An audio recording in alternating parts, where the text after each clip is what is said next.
اعوذ باللہ من الشیطان الرجیم بسم اللہ الرحمن الرحیم سورۃ البقرہ آیت نمبر 38۔ قلنا کہا ہم نے، قل کا ہم پہلے بھی پڑھ چکے ہیں، قول سے ہے، جیسے اردو میں بھی استعمال ہوتا ہے فلاں کا قول، قوال، اقوال زریں، اور اس کا مطلب ہوتا ہے کہنا، ٹھیک ہے۔ قل کہا، اور نون الف نا لفظ کے آخر میں آ جائے تو اس کا مطلب ہوتا ہے ہم۔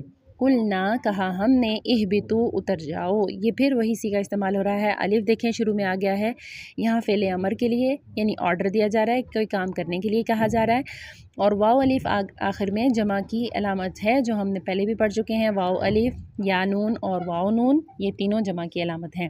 اتر جاؤ کا مطلب ہے کہ یہ زیادہ لوگوں سے کہا جا رہا ہے کہ اتر جاؤ۔ اہبطوا منہا، اس سے، من کا مطلب ہے سے، جو کہ اردو میں بھی استعمال ہوتا ہے من جانب جیسے، اور ہا لفظ کے آخر میں آ جائے ہی، ہا، ہو، یہ سب اس کا مطلب ہے اس کا، اس کی یا اس کے۔ منہا، اس سے، جمیعاً، سب کے سب، جمیعاً کا لفظ بھی اردو میں استعمال ہوتا ہے جمع، ٹھیک ہے، سب کے سب، جمع کا لفظ جیسے اردو میں استعمال ہوتا ہے، جماعت کا لفظ اردو میں استعمال ہوتا ہے، یہ لفظ بھی اسی سے ہے۔ فَإِمَّا، فا کا مطلب ہے پھر، اما اگر، یأتینکم، آئے تمہارے پاس، یأتین، اتا یأتیہ کا مطلب ہوتا ہے آنا، اور کم آخر میں دیکھیں جمع کا صیغہ استعمال ہو رہا ہے، مخاطب کا صیغہ ہے کم، تمہارا، تمہاری، تمہارے، ٹھیک ہے۔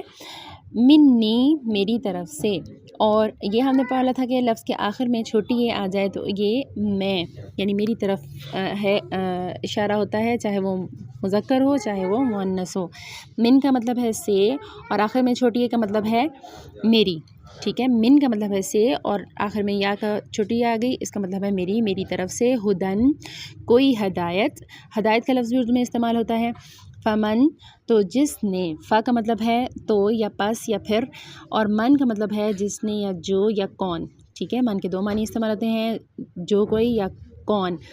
تبعا، پیروی کرے، پیروی کی، اور یہ دیکھیں یہ فعل ماضی کا صیغہ ہے، تبعا، تبعا، تبعا، تو یہ سارے فعل ماضی کے صیغے ہیں، پیروی کی، ہدایا، میری ہدایت کی، یہاں پھر سے دیکھیں آخر میں یا آ گیا ہے جس کا، جو کہ میری کی طرف اشارہ کر رہا ہے، اور ہدا، ہدایت سے ہے، جو کہ ہم اردو میں بھی استعمال کرتے ہیں۔ فلا، تو، فا کا مطلب ہے پس یا پھر، لا کا مطلب ہے نہیں، تو نہ یا پس نہ، خوفن، کوئی خوف ہوگا، خوف کا لفظ بھی اردو میں استعمال ہوتا ہے اور ہم سب اس سے واقف ہیں۔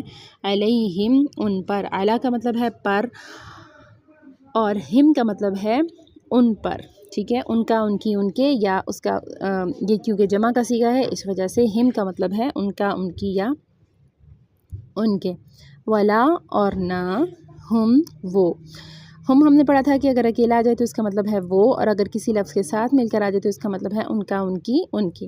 یحزنون، وہ غمگین ہوں گے، یا فعل مضارع کی علامت آ گئی جو کہ ہم پہلے بھی پڑھ چکے ہیں، تانی میں سے ہے، اور اونا جو ہے وہ آخر میں جمع کی علامت ہے۔ واو الف، واو نون اور یا نون، واو الف، اونا اور اینا، یہ جمع کی علامت ہے، یعنی کہ وہ سب غمگین ہوں گے۔ حزن، حزن کا لفظ اردو میں بھی استعمال ہوتا ہے، حزن و غم کے لیے استعمال ہوتا ہے، اس کا مطلب ہے غم، اور عربی میں بھی اس کا مطلب ہے غم۔ یحزنون، وہ سب غمگین ہوں گے۔